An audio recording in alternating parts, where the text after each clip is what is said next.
a tab open for Witchbrook now. I'm just gonna take a look at that after the show. That's we got some fun stuff in there. We have good news. We have good video game news, everyone. The hallelujah. Sound it is a the Christmas damn miracle. alarm. Hey, Game Informer is alive. It's alive. Oh.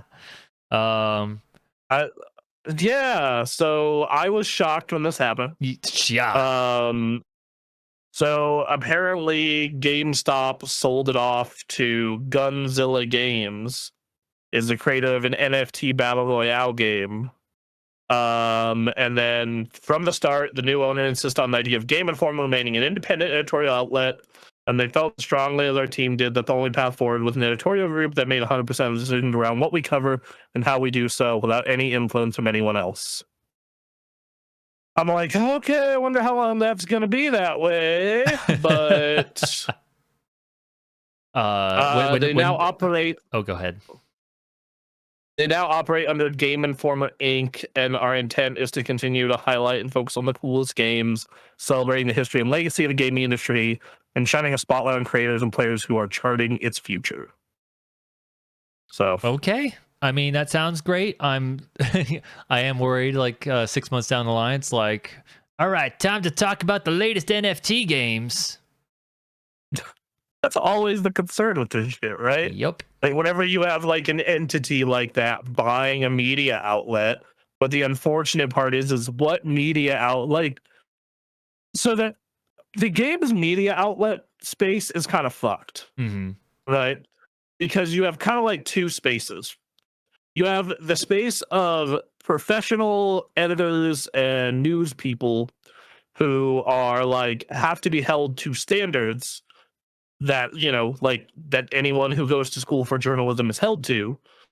But there's also a bunch of big money interests in it.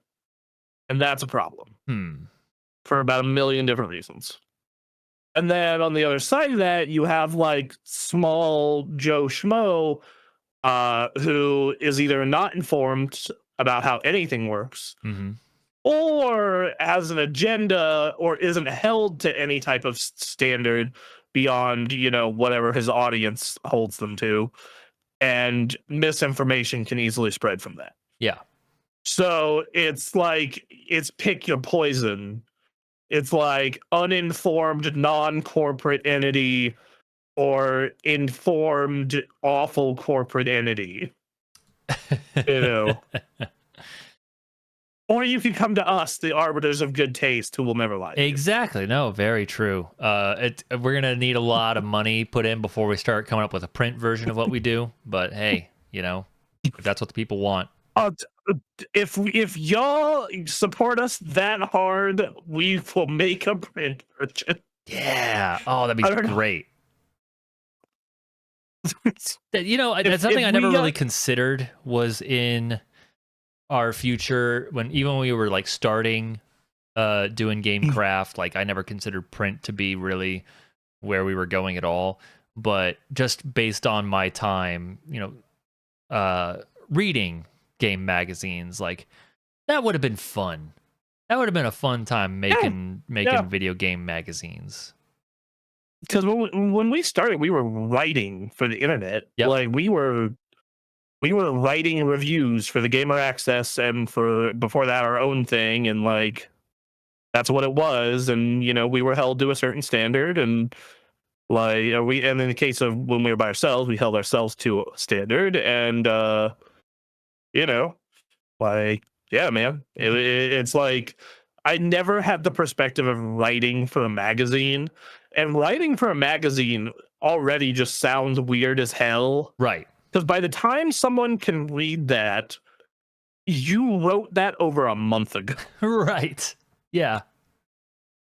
Yeah. So like that, you know, like hearing all the Dan Reichert stories about like different things going on in that industry, like just, you know, just wild to me. I'm just like, yeah, no, at E3 we would just go have a good time and then we would come back and start writing about it. Like versus I think back to my E3 experience, which was go on the show floor all day and then go into a writing cave for the next 5 hours. Right. Oh. Yeah. These are also going to be people that I assume, I didn't look, I assume there's a website that they'll be posting their stories to as well, and the print will just come out when it comes out. Yes, so they're starting out doing website work, and they even posted a backlog of content from when they went away. Okay. So like they launched with like Game Informer's belated top 10 games of 2024, for example. Like they did that. They did a bunch of reviews from when they were gone, like just a bunch of content, Yeah. And so yeah, and now they're working on getting the print version back into production and getting that amped up. And I want to support good games coverage. Yes. Not just from us, but from other people. And it makes me want to throw some money at the like print version of this. Yeah. Like that's honestly what it makes me want to do, because like there's Game Informer, while not perfect, covers the news and covers everything fine. Like it's a solid outlet. It always has been a solid outlet. They've been around since the early 90s. So yeah, I would love to see more of that. I want to see more of that in general. I want to see show companies that it is financially viable beyond IGN and being an SEO mill.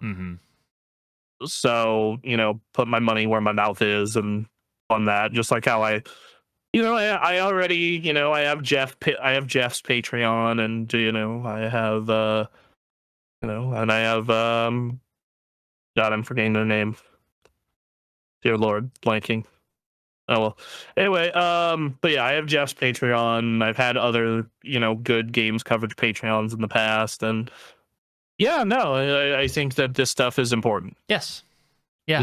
If you care about the traditional games industry, how it's come a long way since the 90s and 2000s. If you care about the history and then yeah, just having these spaces where gamers can get together and celebrate video games. This is just yet another vector of that, and it's be cool to be able to preserve that. Like Retro Gamer, as we talked about previously on this podcast, is one such place.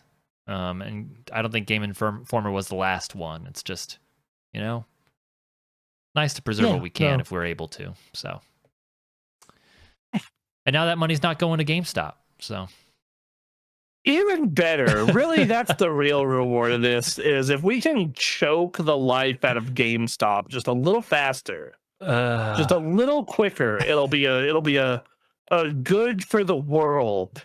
Honestly, one of my big concerns right now is I may have to get my Switch 2 via GameStop if no one else has enough. I'm like, oh God, please no. Right. Please. Yep. And then if Best Buy, anywhere else. Right. Anywhere else. I don't think so, man. We'll see. Yeah, I wish the best for these Game Informer peeps. Really hope this NFT group does not screw it up. Odds aren't amazing, but we'll see.